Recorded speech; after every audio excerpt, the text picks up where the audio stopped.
Okay, there's a lot of different ways of doing this. Some people will grind it. Some people will drill a hole in it and then smack with a chisel real good. What I'm going to do is try to heat it up first and see if I can't get it to come off of there.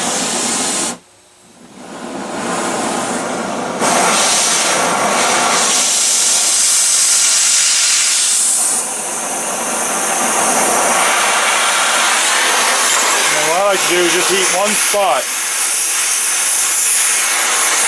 That way you're not transferring the heat to everything. All you're doing is getting one spot hot.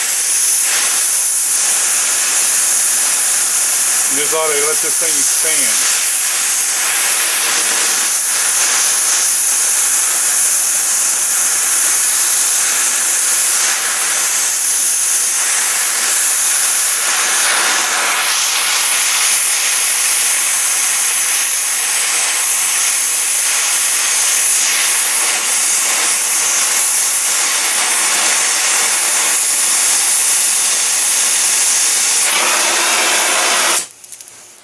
Try that first. You can always heat it some more.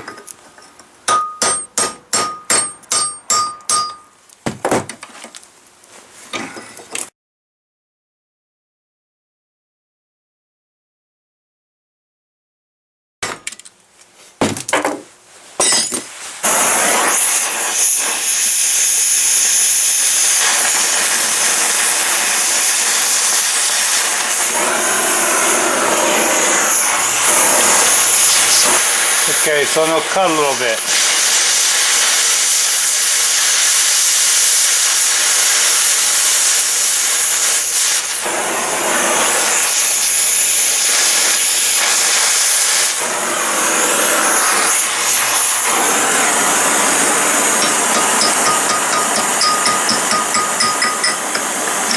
Keep my flag out of there so I can see what I'm doing. We'll go a little deeper in this back corner.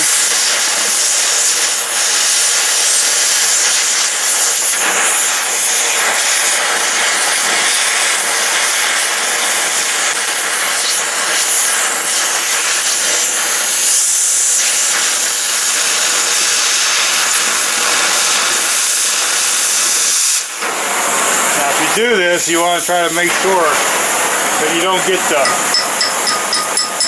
centerpiece hot. You don't want to cut into it.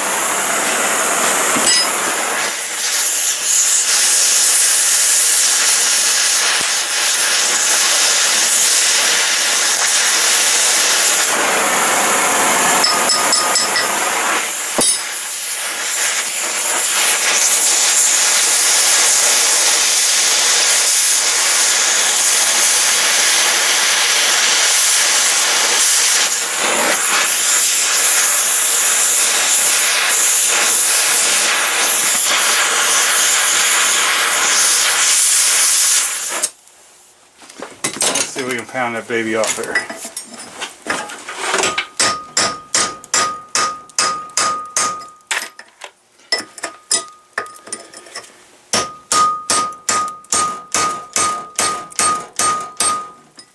There she comes.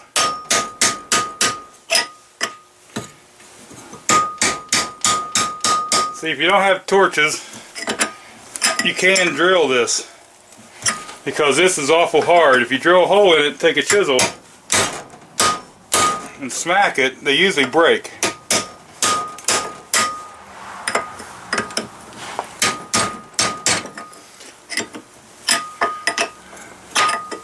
And this one's getting stuck on there. I might have to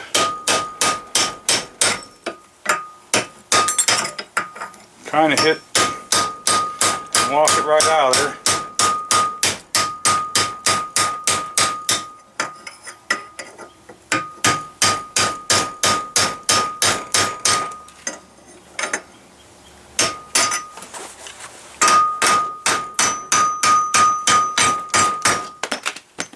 And there it is, it's off. So what I'll do now is I'll just clean that up a little bit with just a wee little bit of like 220 sandpaper or something, just to knock anything off of it, dirt, and then we'll start putting her in. Okay, so what I've done here is I went and got two nuts and put on the back of the shaft to lock it. because this, I don't know what this is, but it doesn't weld well. Cheap Chinese something. So then I just took this and I tightened this up really tight. Okay, now the thing is, when you're going back in with a bearing, when you're pressing the full bearing in, get this off of there. I made sure that this was big enough to hit this outside edge, okay? And then on this side, I would have used one of these collars, but seeing as how I messed my bolt up, it wasn't long enough no more. So I took this, stuck it in here with the flat side down and down, because you want to be able to hit, you want to press on this outside race of the bearing is all you want to press on. And this is your outside race. So you want to make sure you have something that fits the same as the outside race like that, because you don't want to press on the center of the bearing, you'll push the bearing apart. So now we got to make it so we can put this in. And my dust shield come off. Don't forget to put your dust shields back on. I hope you can see this. But what I want to do now is I want this hub to be pressed in here. Okay? So I can put anything on here, you know. It doesn't, as long as it fits this thing, I can put any size on here. Because all I'm doing is hitting this. Now on this back side though, when that hub comes through there, when you're pressing the whole bearing in, you want to press on the outside of it. Now what I want to do is make sure I have something touching this ring on the inside, like that or whatever. That way I'm pressing, I'm holding the center sleeve because that's what I'm pressing through. Okay? Let me get you set up here. Okay, I've got it all set up. I got a small one inside here that just fits the inside of the bearing, and then I got one on the other hub there. And the main thing you want to do here is make sure you go straight.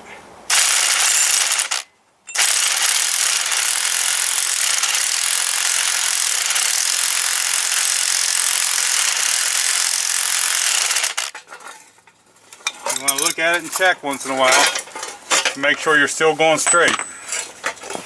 Okay? I should have put some bolts in that plate. As you can see, we're going in there fine, and we're holding on the outside of this hub, and I just got a crescent wrench here just to hold it still. Like I say, you want to keep checking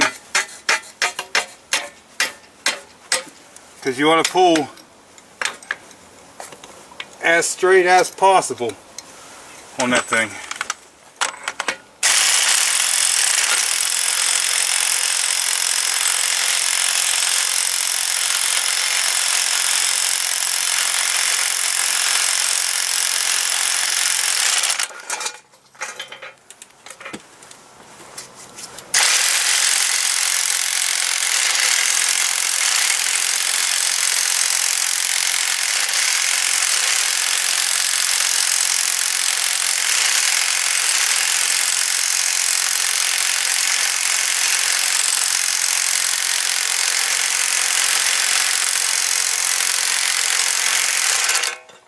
Like I say, you want to make sure and keep checking that you're going good, and that's going good. It's almost all the way in. That's good. Going down till she bottoms out, guys. Okay. I bolted this shield back on, and I ran this bolt with that puller until it stopped. Now you got to remember also, you want to put your snap ring back in. So, okay, now we need to put this back on. So, I'll get one of my bolts ready. Oh. I can never seize that shaft a little bit on the splines.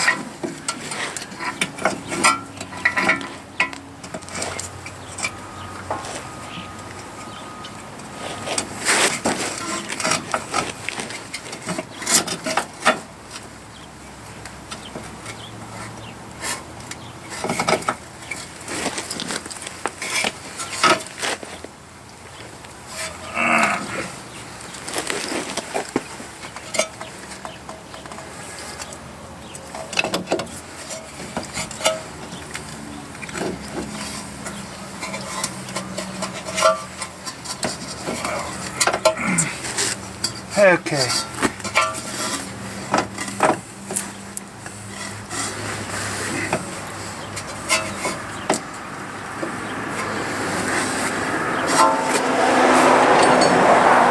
Bar stick in here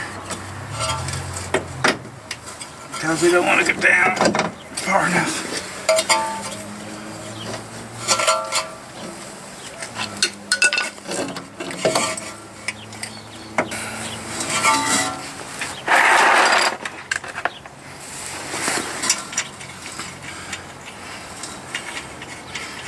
There's another one there to hold it. This baby lined up.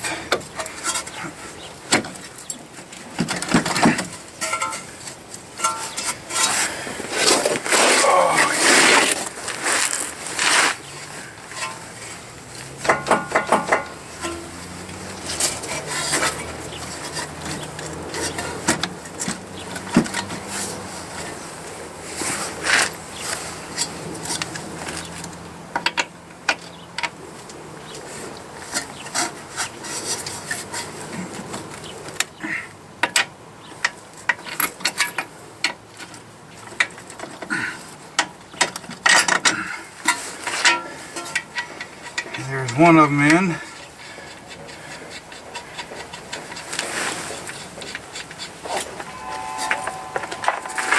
Here's the other one.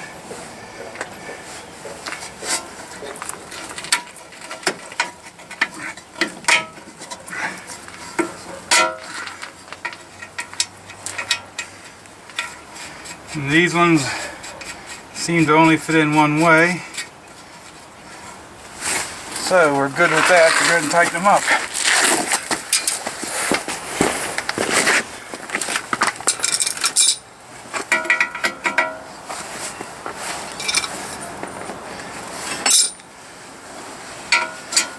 Now some of these move. That's how they line them up. So you want to make sure what you got there.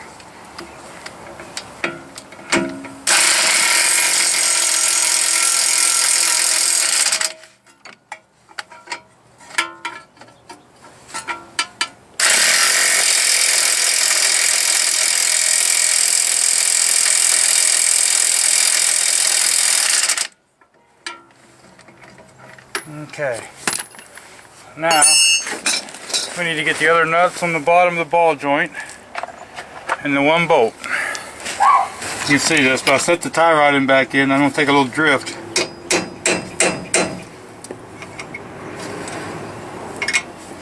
And hopefully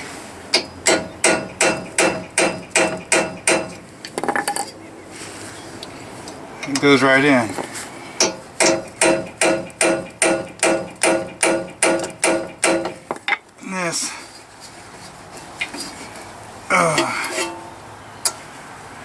It's going, guys.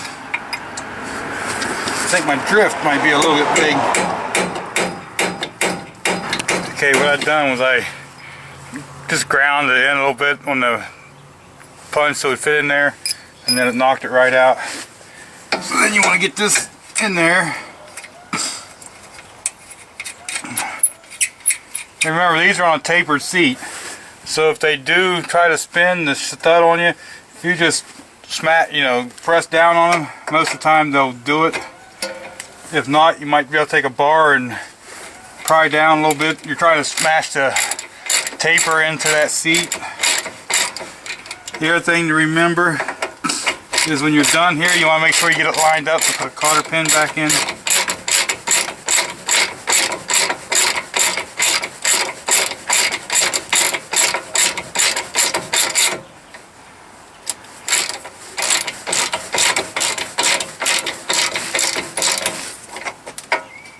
Almost there.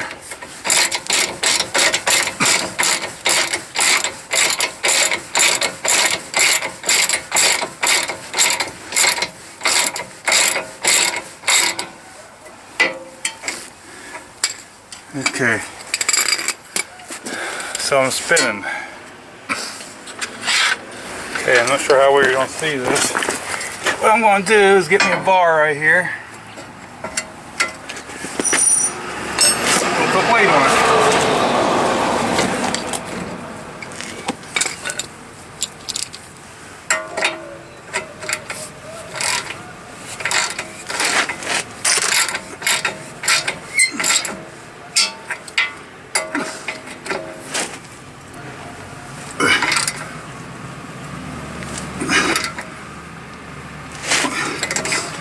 Okay, there with the bar on there, pushing that tie rod in down in, that means I got it tight now. So now I just gotta